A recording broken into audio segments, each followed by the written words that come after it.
Minha irmã doou o meu filho pra adoção, sem a minha autorização. Vai lá, minha irmã, prepara o teu café, que agora você vai ouvir a história mais absurda e mais revoltante que você já escutou nesse canal. Café com a Gabi vai começar. Oi, Gabi, por favor, não revela meu nome, porque a minha história, a minha vida, essa situação toda, corre em segredo de justiça e já tomamos as providências legais, mas isso já faz 4 anos e até agora eu continuo sem respostas e o meu filho continua nas mãos de outras pessoas. Gabi, eu vou explicar um pouco do que aconteceu pra vocês entenderem tudo que eu tenho passado na minha vida. A minha mãe casou com meu pai muito jovem. E desse relacionamento, ela teve apenas a mim. A minha mãe, quando casou com meu pai, ele já tinha uma filha que levava tiracolo pra todo lugar, que é a minha irmã. A minha mãe, dentro desse relacionamento, Gabi, eu acho que a minha mãe já devia ter algum problema psicológico. E dentro desse relacionamento, a minha mãe sofreu muito. Meu pai era agressivo, era costumeiro andar com outras mulheres, e a minha mãe entrou em depressão de tanto sofrer nessa relação. E a minha mãe foi definhando. Quando a minha mãe engravidou, que me teve, pra piorar a situação, o puerpério dela foi quebrado com agressões. E a minha mãe desenvolveu também uma depressão pós-parto. Então a situação dela, que já não era boa, ficou ainda pior. Desde então, a minha mãe ficou dependente de medicamentos para conseguir se levantar, para conseguir tomar banho, para conseguir dormir, para conseguir, enfim, sobreviver. Essa minha irmã, na época, ela já era uma mocinha e começou a ajudar minha mãe em tudo. Minha mãe a tem como uma filha, é tanto que até pouco tempo eu nem sabia que ela não era filha biológica da minha mãe. Pois bem, eu cresci tendo a minha irmã como mãe praticamente, porque minha mãe estava sempre muito debilitada, medicada, e ela manda fotos da mãe dela, gente, é nítido que a mãe dela é uma pessoa especial, né? A depressão sugou a vida dela, de fato.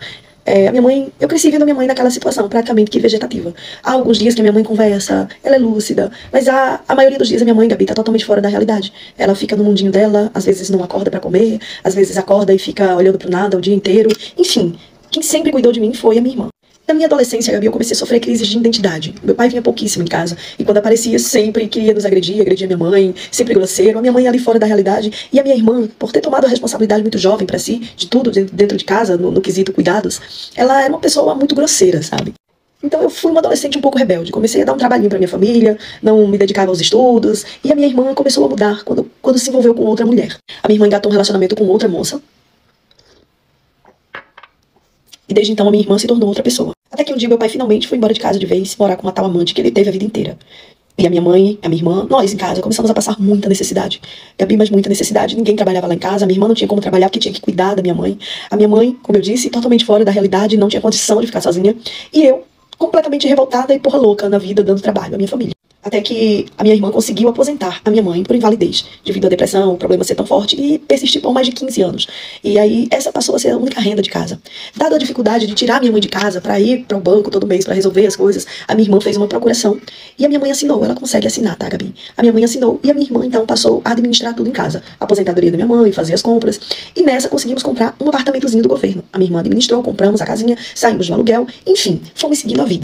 Mas como eu disse, após a minha irmã se envolver com essa tal mulher, ela mudou completamente. Se tornou uma pessoa agressiva, me agredia por tudo e passou a maltratar também a minha mãe. Ela sempre lembrava, eu não sou sua filha, eu não tenho obrigação de cuidar de você. Coisa que ela não fazia antes. Nesse período, Gabi, eu me envolvi com um rapaz lá do bairro, casado, jovem assim como eu, mas já casado. E terminei engravidando. Quando eu engravidei foi todo aquele estardalhaço dentro de casa. A minha irmã falava que não ia cuidar de mais outra criança, que não tinha obrigação. E tentou me dar remédio. Me deu alguns chás, medicamentos para tomar, mas não teve jeito, Gabi. A gravidez vingou e o meu filho nasceu. Quando meu filho nasceu, a minha irmã combinou comigo. Você vai voltar pra escola e eu vou ficar com a criança pra você estudar. Gabi, certo dia saí pra escola, quando cheguei, o nosso apartamento estava trancado. A minha mãe estava sentada numa cadeirinha na porta de casa. A minha mãe sem saber explicar muita coisa, porque, como eu disse, ela vive a maioria do tempo fora da realidade. E a minha irmã não estava em casa com meu filho. De início eu pensei, minha irmã tá doida, saiu com a criança. Meu filho tinha meses nesse tempo. Até que anoiteceu e ela não voltou, tentava ligar, não conseguia contato. Até que descobri, Gabi, que ela havia vendido a nossa casa. Colocado minha mãe literalmente na rua. Fez um empréstimo de 30 mil reais no nome da minha mãe, ela tinha procuração. E sumiu com meu filho. Desde então, Gabi, passamos por muita coisa. Eu tive que ir para um abrigo com a minha mãe que não tinha como dormir na rua. Nesse abrigo tinha pessoas drogadas, 24 horas, eram brigas, agressões e até abusos. Acontecia lá dentro, eu com a minha mãe nesse ambiente. Sem os cartões da minha mãe, porque ela havia levado tudo quando foi embora. Sem saber como estava a situação do dinheiro da minha mãe, porque era ela que resolvia tudo.